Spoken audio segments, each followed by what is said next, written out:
Howrah Lalkuan weekly express ধরে আমরা চলে আসলাম লালকুয়া স্টেশন। লালকুয়া পৌঁছে গেছি সকাল 6:30টায়। সময় ছিল 7টা। তার অনেক আগেই আমরা এসে লালকুয়াতে পৌঁছে গেলাম।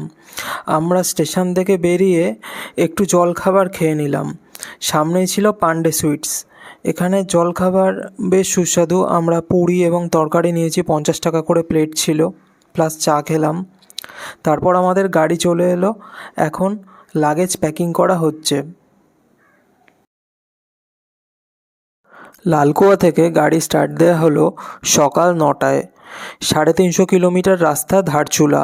সময় লাগে 10 ঘন্টা, কিন্তু আমাদের প্রায় 12 ঘন্টা লেগে গেছিলো। আমরা এখন যে হরিশজি ড্রাইভার ছিলেন তার বাড়িতে এসেছি। ওনার বাড়িতে আমরা নিজেদের স্নান সেরে নিলাম, কারণ আমাদের 2 দিন স্নান করা হয়নি। হাওড়া যাওয়ার পথে সকালে বেরোনো হয়েছিল, প্লাস ট্রেন জার্নিতেও কোনো স্নান করা হয়নি। তাই ওনার বাড়িতে আমরা স্নান করে নিজেদের ফ্রেশ করে আমরা আবার আমাদের যাত্রা শুরু করলাম। এটা ওনার বাড়ি। যাত্রা শুরু করলাম। যাত্রাপথে একটা মন্দির দেখতে পেলাম, যেটা একদম নদীর মাঝখানে, অনেকটা ধাড়ি দেবী মন্দিরের মতো। যাত্রাপথে এরকম অনেক জায়গায় জাম্প হচ্ছে, বিভিন্ন জায়গায় ল্যান্ডস্লাইড হচ্ছে, পাথর সরানো হচ্ছে, একদিকের গাড়ি পাস করানো হচ্ছে, তারপর আবার আরেক দিকের গাড়ি ছাড়ছে, এরকম অনেক জায়গাতেই হচ্ছে। তাই সময় একটু বেশি লেগে গেল।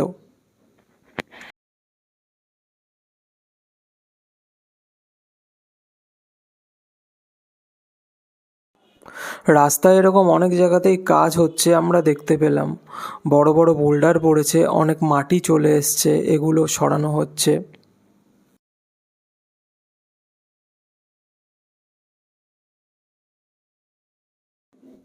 লালকুয়া টু ধারচুলা যাওয়ার পথে আমাদের লাঞ্চটা আমরা এখানে সেরে নেব। এখানে ভাত পেলাম, ডাল পেলাম, বেশ ভালোই খাবার দাবার ছিল। 150 টাকা পার মিল। যাত্রাপথে একটা মন্দির দেখলাম, এখানে নাকি লঙ্গর দেওয়া হয়, কিন্তু আমাদের দেরি হয়ে গেছে তাই আমরা লঙ্গর পাইনি। মন্দিরটার নাম গুরনা মাতা মন্দির। মন্দিরের কালী মূর্তি খুবই জাগ্রত। আমরা এখানে একটু পুজোও দিয়ে নিলাম, কিন্তু ফুল টুল দিইনি। যাই হোক, দর্শন করে আবার যাত্রাপথে এগিয়ে গেলাম।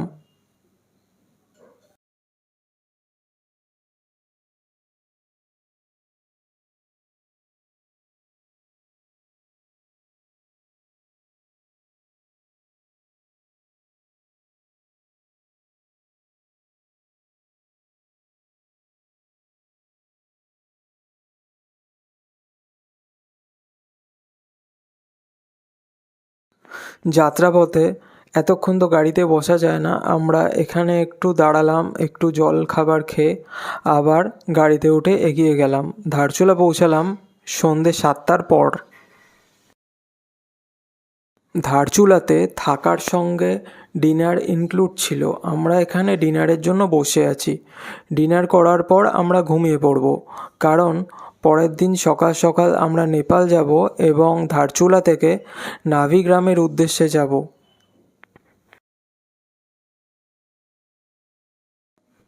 যাত্রাপথে আমার তোলা কিছু ছবি এখানে দেয়া রইল। আমার ভিডিও যদি আপনাদের ভালো লাগে তাহলে লাইক করবেন, কমেন্ট করবেন। যারা যারা নতুন হয়ে থাকবেন অবশ্যই সাবস্ক্রাইব করবেন। আর যারা রিসেন্ট জয়েন করছেন তারা অবশ্যই আমার চ্যানেলের সাবস্ক্রাইব করে বেল বটম টিপে রাখবেন, যাতে আমার নেক্সট ভিডিও পোস্টের সঙ্গে সঙ্গে আপনারা পেয়ে যান। কোনো জিজ্ঞাসা থাকলে কমেন্ট করতে একদম ভুলবেন না। Thank you.